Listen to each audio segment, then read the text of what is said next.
Welcome to the day in the life of a live wedding painter, where I'm going to take you through a full wedding day. I'm going to show you how to set up supplies, what it looks like to do the actual painting, and just some tips and tricks to do the painting all in one day. So I hope that this video is fun for you to watch, or if you're an artist, maybe this will inspire you to start doing live wedding paintings or pick up some tips and tricks. So I will see you at the venue.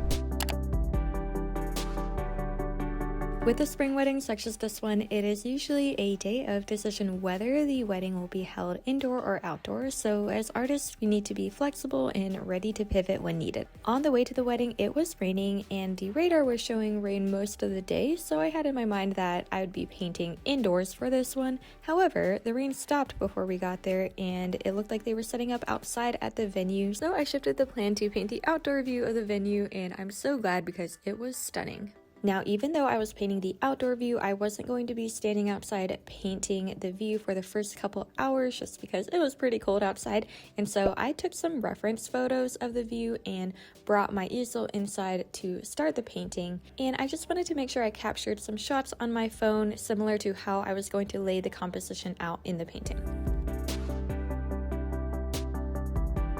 Okay, so it is really chilly out here. I am so glad the wedding is outside though, because I think the florals and the background of the trees just look so good together. So I'm really excited to paint them. I was fully expecting to be painting inside today. And I actually did a wedding here a couple weeks ago of the inside. So I'm really excited to paint a different view today. I will say I'm gonna start off painting inside though. I took a few reference photos of this and I'll be painting right by the window, so I have a great view of the outside. I'm just gonna stay warm for a little bit and then I will move out here for the ceremony just so I can be entertainment for guests while they walk in and just be part of the ambiance of the wedding. So let's go ahead and start the painting inside and get going on this.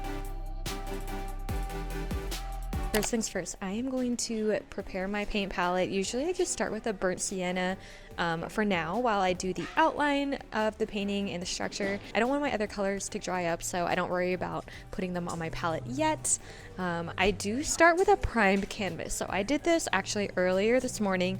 All I did was just paint over this like burnt sienna mixed with white. I just like to cover my canvas in paint for a few reasons. One, it just helps set the tone for the whole painting. I like when paintings have a warmer feel, so I just like to put this warm color all over the background. Plus, it also helps create a much more smooth surface rather than if I left the canvas blank. And third, it kind of just helps get over the first stroke of paint nerves, because I always get nervous putting the first stroke of paint on a canvas, and so a little bit less nerves when the entire thing's already painted. So let's go ahead and get some paint going on the palette, and then I'm going to start outlining the structure of the painting. I like to use this thing called paper palette, and I put it on top of my palette right here. When I do wedding paintings, I use acrylic paint. I love to paint with watercolors and oils. However, when it comes to completing a wedding painting on time during the day, I find it just easier to use acrylics. And so if you paint with acrylics, you know that they dry up really fast, and sometimes you just need to change the palette. So this paper is great to quickly do that, to change your palette. So I laid it on here, and let's go ahead and grab our burnt sienna. To me, this part of the painting is one of the most crucial. You are creating the composition, and so you're determining how the rest of the painting is going to go. If you are more of a planner or new to live wedding paintings, I'd even suggest bringing a small sketchbook with you to create a few compositions just to get a feel of what would work best. But try not to stress too much on this part. You can always make adjustments if you need to. That is why we are doing this part. There's been times where I've, painted over an entire composition and reworked it. So just get going on it and it will all come together. Okay, so I'm just about done with just outlining the structure of the painting. I just like to, again, use my burnt sienna and kind of do a value study. And so I'm just highlighting where maybe I want some of the shadows to be, and so this just helps me have kind of a map for the way I'm going to do the painting and the whole composition. That way I'm not going into it so stressed. I've been asked before if I use a pencil to do the sketches, and no, I don't use a pencil at all during a wedding painting. Some artists might do that, but I just find it easier to just go in straight with paint because I kind of like to be able to see that warm burnt sienna underneath the actual paint. So that's kind of why I like to start with burnt sienna as my pencil sketch. During the outline stage, I also like to try to outline where I think the couple is going to be. Now, I don't know what kind of exact pose they're going to be doing. Usually they just do a simple kiss at the ceremony. Sometimes they do like a dip kiss. So I'm just outlining what it might look like if they were doing a simple kiss that way. I don't waste time painting the background of where the couple is going to lay. I usually try to paint around that, and then that way it's also easier to just paint a space that hasn't been painted on. So once the ceremony happens, that's when I grab my reference photo of what the couple is actually going to look like. So I'm going to continue painting and starting to lay in colors now, and we have about 2 hours until the ceremony begins, so I feel like I'm in a good place. This is what I call blocking in colors, and one of my favorite parts. So this is where I just take big chunks of colors. So this entire background is going to be green with the trees. So I'm just taking a pretty solid dark green color, and I'm going to be blocking in this entire area with this green color. And then once that part is done, I'm going to add in my layers for highlights and where it looks like the light is shining on, and that's really where the painting starts to come together. But it's just easy to make big swiping motions. It helps you paint faster, and I feel like it helps the painting overall just look more painterly. I like when you can see lots of big brush strokes in the painting. I call my style more impressionistic. I like when you can see paint swipes. I don't really care for it to be too realistic, but that's just the way I go about paintings, is being able to see these paint strokes. I like to use my time before the ceremony to get as much of the background done as I can. That way I can fully concentrate on painting the bride and groom during the reception and cleaning up any details. This takes away stress because my goal is to have the bride and groom completely painted by the end of the wedding, because that's really what they want to see at the reveal. Even if I have to take the painting home to clean up some details, I want to have it mostly done if I can. So the background is in a good stage. I just mostly wanted to focus on this area.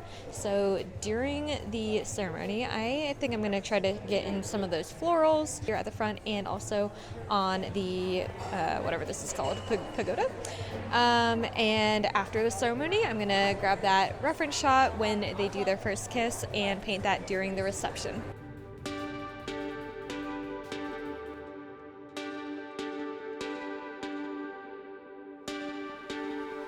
We are at the ceremony. The bride's gonna come out in about 5 minutes. I am wearing Seth's vest, and it's helping maybe 5%. It does keep my middle part of the body warm, but other than that, my hands are freezing. But I am glad to be out here because I feel like I'm able to do any color corrections I need to. I was looking out the window, so there was a little bit of color difference. So now that I'm outside, I can, correct any of the color in the leaves that I need to.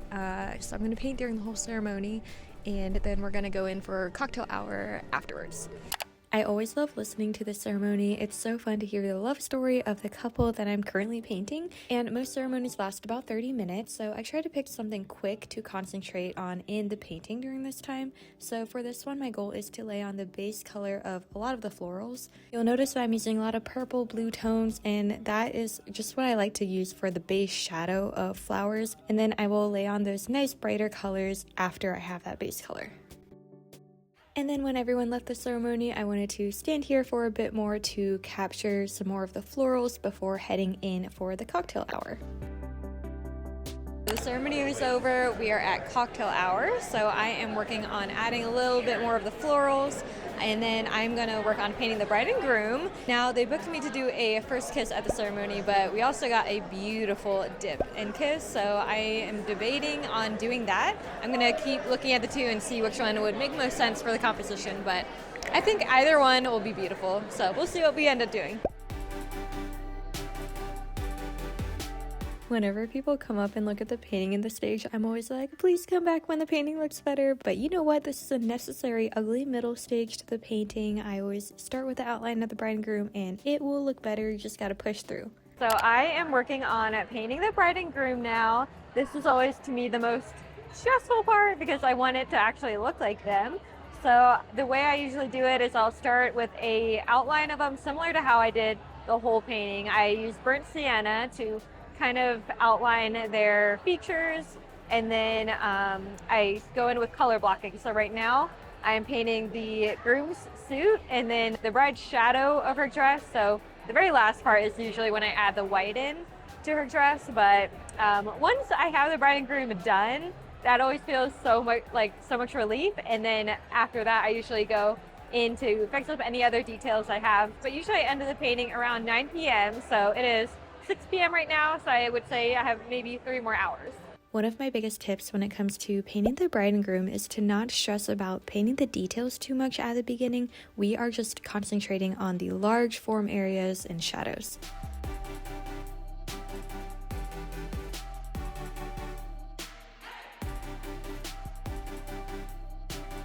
One of my favorite parts about doing weddings is the food. So today we've got pulled pork and mac and cheese and beans and cornbread. I'm always pretty hungry by this time, so we're gonna eat. After dinner is really when I'm concentrating on any last minute details and things that I need to clean up in the painting. One of my absolute favorite parts to every wedding is painting the bride's dress and her veil. I mean, she looked like a princess for this wedding. I was so excited to paint it. For most weddings, I do finish the painting during that day and I send it home with the bride and groom, but sometimes I take it home when I feel like there should be touch-ups. I really try to avoid that though because I love a loose, organic look to paintings, and oftentimes I can tend to overwork it if I bring it back to my studio. So best case scenario is that I finish it the day of, and that did happen for this wedding.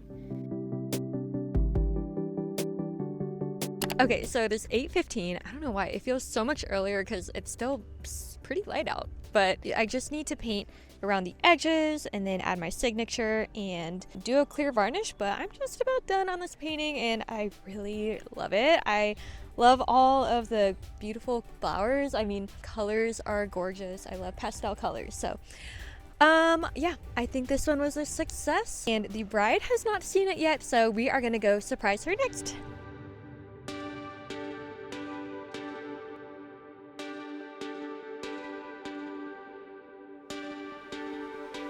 3, 2, 1. Yeah. You know it's good, dude. You could... Mostly. You did amazing. Oh, this was a surprise for him. He had no idea. And I was like, what are you hiding? And she was like, can't tell you. Turns out it was this.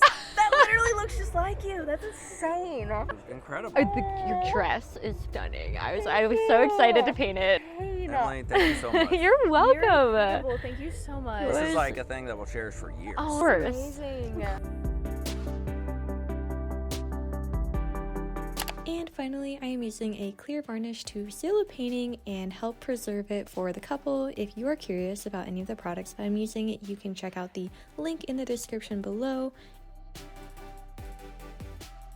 And that is a wrap. I will see you in the car. And we are on the way home now. It is about 9 p.m. So got out around when I thought I would. So I am actually really glad this wedding happened to be outside. I thought it was going to be indoors, and I was preparing to paint the indoor scene, but I really enjoyed painting all the trees and the florals, so I thought this turned out to be one of my favorite wedding paintings. Actually, I got some good photos of it, so I will add it to my portfolio on my website.